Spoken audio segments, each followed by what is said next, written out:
Berdialog tentang pajak, dialog santai namun tetap mendalam.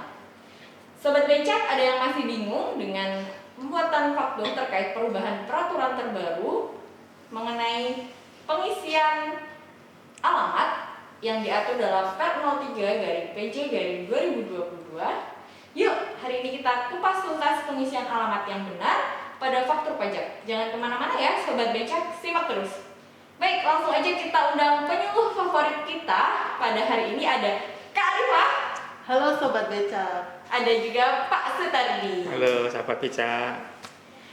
Oke Sobat Becak, untuk Sobat Becak yang belum tahu apa itu faktur pajak, kira-kira faktur pajak itu kurang lebihnya adalah bukti pungutan pajak yang diterbitkan oleh PKP yang melakukan penyerahan barang atau jasa kena pajak. Nah, PKP itu adalah pengusaha kena pajak, artinya hanya yang sudah dikukuhkan sebagai PKP yang dapat menerbitkan faktur pajak. Tidak semua pengusaha ya Sobat Becak. Benar nggak sih Pak Tardi, Kak Arifah? Baik, pengusaha kena pajak itu diwajibkan bagi pengusaha yang peredaran brutonya melebihi batas pengusaha kecil, yaitu sebesar 4,8 miliar. Tetapi bagi pengusaha yang omsetnya belum mencapai 4,8 miliar, bisa juga atau boleh memilih untuk dikukuhkan sebagai PKP.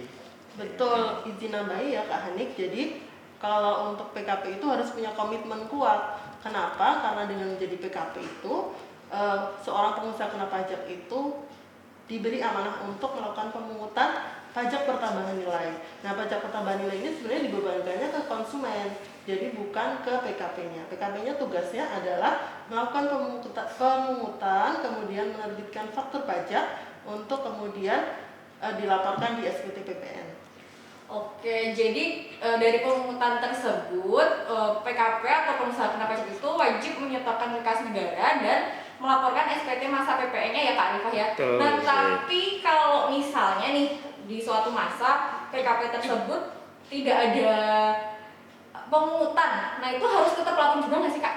Iya, jadi kalau misalnya nggak ada pemungutan pun yang namanya PKP itu tanggung jawabnya besar. Tetap harus lapor setiap bulan dan ada batas waktu pelaporannya supaya nggak kena denda. Batas waktunya adalah akhir bulan berikutnya gitu. Ya. Jadi seringkali itu ada PKP yang masih ada yang bingung juga. Jika konsumen tidak meminta faktur pajak, kemudian tidak dibuatkan faktur pajak. Nah, mestinya setiap penyerahan barang atau jasa itu harus dibuatkan faktur pajak. Kalau sudah menjadi PKP gitu. Oh baik, bahkan untuk pemberian cuma-cuma, betul, itu juga pemakaian sendiri atau barang sediaannya yang tidak dijual juga harus dibuatkan faktur pajak. Betul, gitu ya? Ya, betul. Nah itu dia Sobat Becak, sekilas info mengenai faktur pajak. Sebelum kita bahas mengenai alamat, kita tanya Kak Arifah dulu ya, untuk identitas PKP penjual dan juga pembeli nih, yang benar pengisiannya itu gimana sih Kak? Oke, jadi berdasarkan Per 03 ini untuk identitas PKP penjual maupun pembelinya itu yang dicantumkan adalah sesuai dengan keadaan sebenarnya.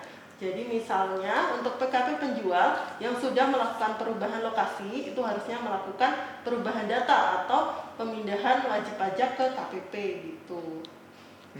Jadi gini, misalnya ada suatu PKP atau WP yang pindah, jika masih dalam suatu wilayah KPP harus mengajukan perubahan data, ya. Sedangkan jika berbeda KPP harus secara hukum harus melakukan perubahan pemindahan.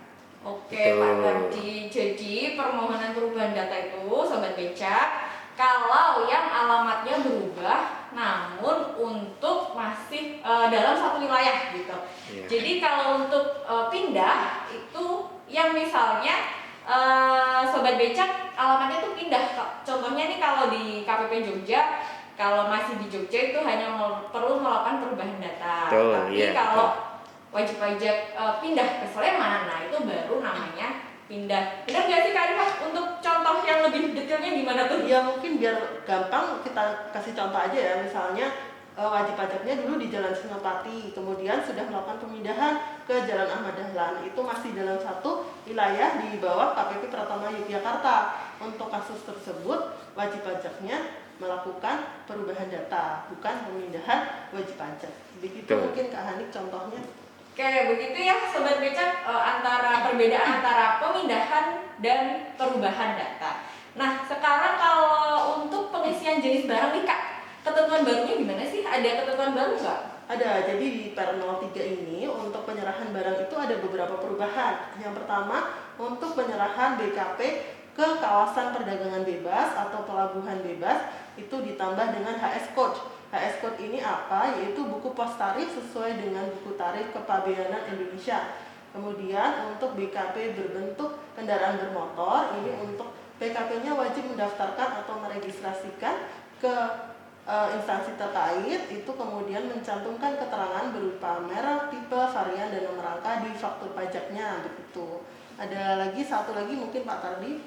Iya, selain itu untuk penyerahan BKP atau barang kena pajak yang berupa tanah dan atau bangunan diisi dengan keterangan yang paling sedikit ya. Paling sedikit itu memuat informasi yang berupa alamat lengkap tanah dan atau bangunan yang dimaksud. Oke, Iya. Pak Tardi. Terus kalau ngomong-ngomong soal DPP nih atau dasar pengenaan pajak, masih banyak yang sering tanya loh, cara nyari DPP-nya itu gimana? Kalau dulu 10% kan 100 per 110 ya. Kalau 11% jadinya gimana? Masih banyak yang bingung nih, gimana nih? Nah padahal sebenarnya ya Kak Hani, kalau untuk DPP itu nggak ada perubahan dari zaman dulu. Jadi DPP itu sudah ditentukan di awal, itu menggunakan yang pertama nilai berdasarkan jumlah harga jual, penggantian, uang muka, termin, dikurangi dengan uang muka kalau ada, atau dikurangi dengan potongan harga kalau diberikan. Kemudian yang kedua berupa nilai lain, itu sesuai dengan faktur pajak 04. Kemudian yang ketiga adalah sesuai dengan besaran tertentu, itu diatur dalam Undang-Undang Harmonisasi Peraturan Perpajakan, dan kemudian dibuat fakturnya dengan kode 05 begitu. Selain itu, bila bertransaksi dengan instansi, ini suka bingung ya untuk menentukan DPP karena harga jual itu mereka sesuai dengan nilai kontrak. Nah, di mana nilai kontraknya itu biasanya dengan angkanya yang keriting ya, karena sudah termasuk PPN. Jadi suka nanya ngitungnya bagaimana ini sebenarnya. Nah, sebenarnya itu sama saja. Nilai kontraknya adalah DPP ditambah PPN. Jadi DPP 100% ditambah PPN 11%. Jadi 100 ditambah 11, jadinya 111. Maka untuk menghitungnya tinggal 100 dibagi 111 dikalikan nilai kontrak. Itu. Jadi sama aja. Ya sama aja ya Pak Tardi, Iya, sama ini aja. hitung-hitungan matematika sederhana ya Sobat Becak Iya, zaman sama. kita sekolah dulu. Jadi jangan bingung ya kawan pajak, Sobat Becak semuanya kalau udah, apalagi nanti kalau naik jadi 12% tuh, ya sama aja hitungnya 100 per 112. Nah, gitu aja. Ya, betul. Ya, selanjutnya kalau kita ada transaksi global nih, pasti ada kan kawan pajak yang bertransaksi dengan mata uang selain mata uang rupiah. Nah itu PP-nya gimana Kak? Oke, jadi sekarang udah zamannya borderless ya Kak Ani, jadi nggak ada batasan. Makanya banyak PKP yang pasti bertransaksi dengan mata uang asing. Nah, untuk kasus tersebut, kawan pajak atau pemirsa nanti tinggal mengkonversi nilai mata uangnya sesuai dengan kurs KMK yang berlaku pada saat faktur pajaknya dibuat. Jadi KMK-nya itu terus update ya, jadi berubah-ubah sesuai dengan masa pajak faktur dibuat, itu yang berlaku berapa nilai mata uangnya. Oke, jadi saat faktur pajak dibuat ya, kalau untuk faktur pengganti, kalau misalnya salah nih Kak, mau bikin pengganti, jadi nanti ikut kursnya yang mana ya? Iya, jadi kalau faktur pajak pengganti itu kan pasti transaksinya tetap pada masa sesuai faktur normalnya ya. Jadi kalau untuk kasus tersebut menggunakan kurs KMK sesuai dengan faktur pajak normalnya, karena kejadiannya tentu saja sesuai dengan pada saat faktur normal dibuat gitu. Oke, lanjut ya bahasanya kita ke nomor seri faktur pajak. Pak Tardi, saya mau tanya nih, untuk minta seri faktur pajak itu, nomor seri faktur pajak itu paling banyak itu 75 nomor seri faktur ya Pak? Iya, betul. Bagi PKP yang baru dikukuhkan. Nah, untuk belum pernah membuat dan melaporkan faktur pajaknya, atau PKP yang 3 masa pajak sebelumnya sebelumnya membuat dan melaporkan kurang dari 75 faktur pajak, kalau mau minta lebih bisa nggak sih Pak? Ya, oh baik, berarti begini, PKP lama paling banyak 120% dari jumlah faktur pajak yang telah dibuat dan dilaporkan dalam SPT masa PPN 3 masa pajak sebelumnya, atau bisa juga minta NSFP sejumlah tertentu bagi PKP baru yang dikukuhkan, PKP pemusatan atau PKP yang mengalami peningkatan usaha, ya, karena kegiatan usahanya membutuhkan nomor seri faktur pajak dengan jumlah tertentu yang jumlahnya beda dengan, ya, jadi yang itu nanti dilampirkan dalam lampiran F, ya, itu. Ya, tambahan aja untuk NSFP ini bisa digunakan sejak pembuatan faktur pajak tanggal surat pemberian NSFP. Jadi misalnya membuat NSFP pada hari ini, untuk faktur pajaknya bisa dibuat untuk hari ini dan hari-hari selanjutnya. Dimundurkan tidak bisa gitu. Iya benar banget tuh Kak. Biasanya nih banyak banget yang suka reject karena mau mundurin tanggal. Nggak boleh ya Sobat Beca. Itu pasar dulu. Iya.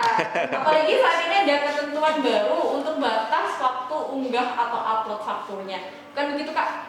Ya betul. Jadi jangan ditunda-tunda kalau bikin faktur itu ya ketika transaksi dilakukan. Karena sekarang berdasarkan Per 03 ini nggak bisa lagi tuh upload faktur untuk masa-masa yang sudah lama, tapi dibatasi untuk tanggal 15 bulan berikutnya. Misalnya faktur Juni, berarti tanggal 15 Juli kemarin adalah tanggal terakhir upload untuk faktur Juni. Ya. Satu lagi tentang cap atau surat keterangan fasilitas, ya. Itu bukan lagi dicap atau ditulis sendiri. Keterangan ini dibuat melalui aplikasi e-faktur. Jadi mengenai PPN atau PPN BM yang tidak dipungut dibebaskan atau ditanggung pemerintah, ya. Dan ini terdapat dalam peraturan undang-undang di bidang perpajakan yang mendasarinya, gitu. Jadi sekarang cap itu sudah ada lagi.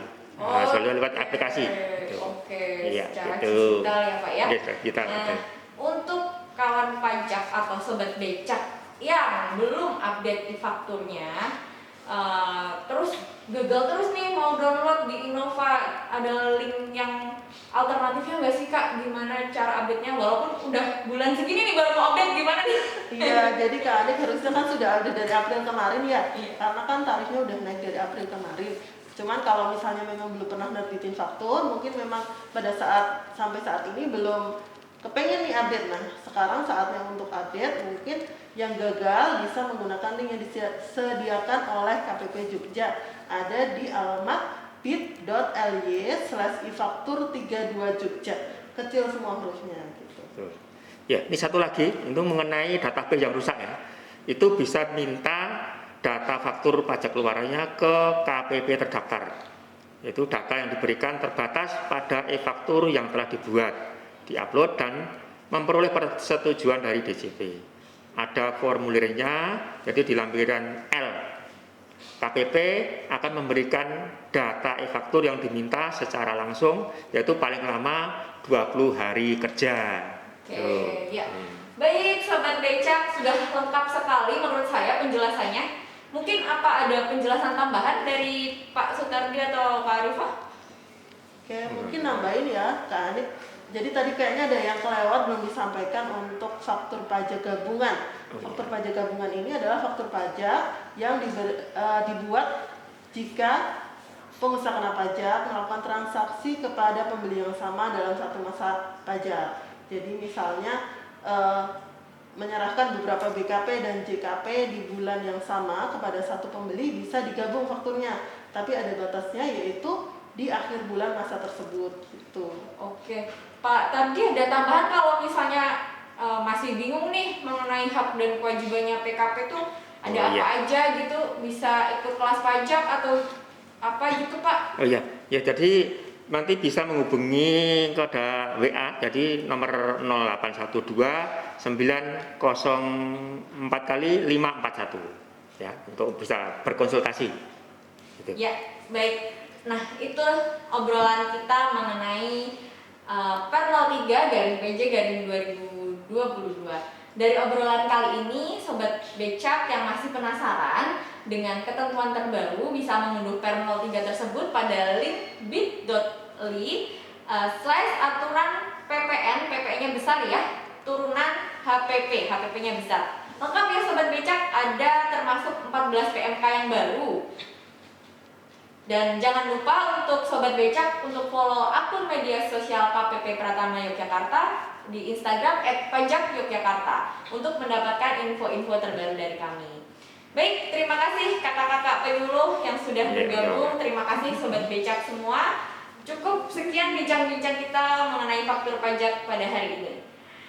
Kalau ada sumur di ladang, boleh kami menumpang mandi.